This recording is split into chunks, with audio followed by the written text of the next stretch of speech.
नमस्कार दोस्तों। अगर आप भी इंजीनियरिंग एंट्रेंस एग्जाम्स की दुनिया में अपना रास्ता ढूंढ रहे हैं तो आप बिल्कुल सही जगह पर हैं। ये जानकारी आपके बहुत काम आने वाली है। तो चलिए शुरू करते हैं। हाँ, लेकिन आगे बढ़ने से पहले एक छोटा सा पर बहुत ज़रूरी डिस्क्लेमर।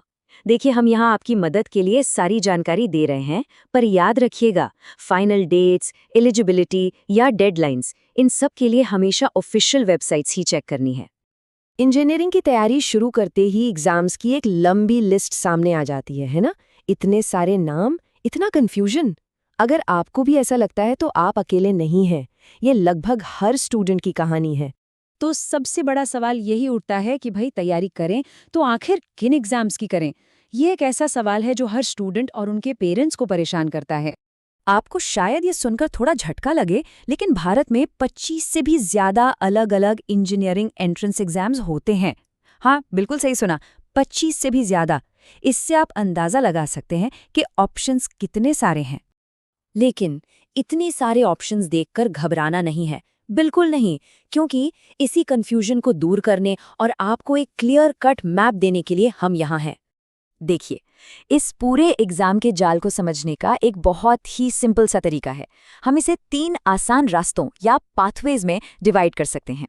इससे आपकी स्ट्रैटेजी बिल्कुल क्लियर हो जाएगी। तो ये 3 रास्ते कौन से हैं? पहला है सेंट्रल एग्जाम्स, यानी नेशनल लेवल के एग्जाम्स। दूसरा है स्टेट लेवल के एग्जाम्स और तीसरा है प्राइवेट यूनिवर्सिटीज के अपने एग्जाम्स। बस इन 3 कैटेगरीज को समझ लिया तो समझो आधा काम हो गया। तो चलिए सबसे पहले बात करते हैं पहले रास्ते की, जिसे हम नेशनल सुपर हाईवे भी कह सकते हैं। और ये हैं जेईई मेन और जेईई एडवांस्ड। यही वो एग्जाम्स हैं जो भारत के सबसे टॉप कॉलेजेस के दरवाजे खोलते हैं। अब इन दोनों एग्जाम्स में ना एक कनेक्शन है, समझिए। जेईई मेन से आपको एनआईटीज, आईआईटीज और दूसरे सरकारी कॉलेजेस में एडमिशन मिलता है। पर इसका एक और बड़ा रोल है। ये जेईई एडवांस्ड के लिए एक तरह से क्वालिफायर है। मतलब अगर आप जेईई मेन में टॉप परफॉर्मर्स में से हैं, तभी आप जेईई एडवांस्ड दे पाएंगे। और जेईई एडवांस्ड वो है आईआईटीज में एंट्री का गोल्डन टिकट। ओके, तो नेशनल एग्जाम्स तो हो गए, पर कहानी यहाँ खत्म नहीं होती। इसके अलावा 2 और बहुत इंपॉर्टेंट रास्ते हैं, स्टेट लेवल एग्जाम्स और प्राइवेट यूनिवर्सिटी एग्जाम्स। इन्हें अंडर एस्टिमेट करने की गलती बिल्कुल मत करना, क्योंकि ये भी सैकड़ों बेहतरीन कॉलेजेस के ऑप्शंस खोलते हैं। लगभग हर बड़े स्टेट का अपना एक एंट्रेंस एग्जाम होता है। जैसे महाराष्ट्र में एमएचटी सीईटी, वेस्ट बंगाल में डब्ल्यूबी जेईई या कर्नाटका में केसीईटी। अगर आप अपने ही स्टेट के टॉप कॉलेजेस को टारगेट कर रहे हैं तो ये एग्जाम्स आपके लिए सुपर इम्पॉर्टेंट है।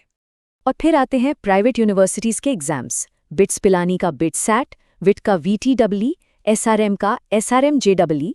ये कुछ ऐसे नाम हैं जो इंडिया के बेस्ट प्राइवेट इंस्टीट्यूशंस में डायरेक्ट एंट्री दिलाते हैं।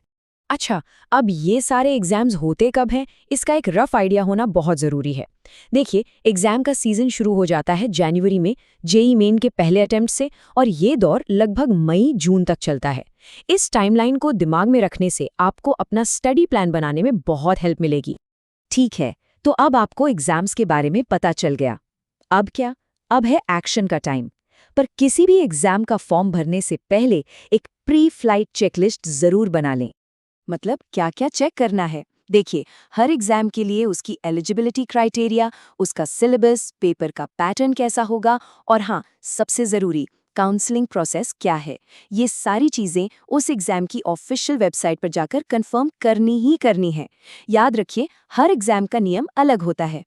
तो इस पूरी बातचीत का निचोड़ क्या है? सबसे स्मार्ट स्ट्रैटेजी है डाइवर्सिफाइड स्ट्रैटेजी।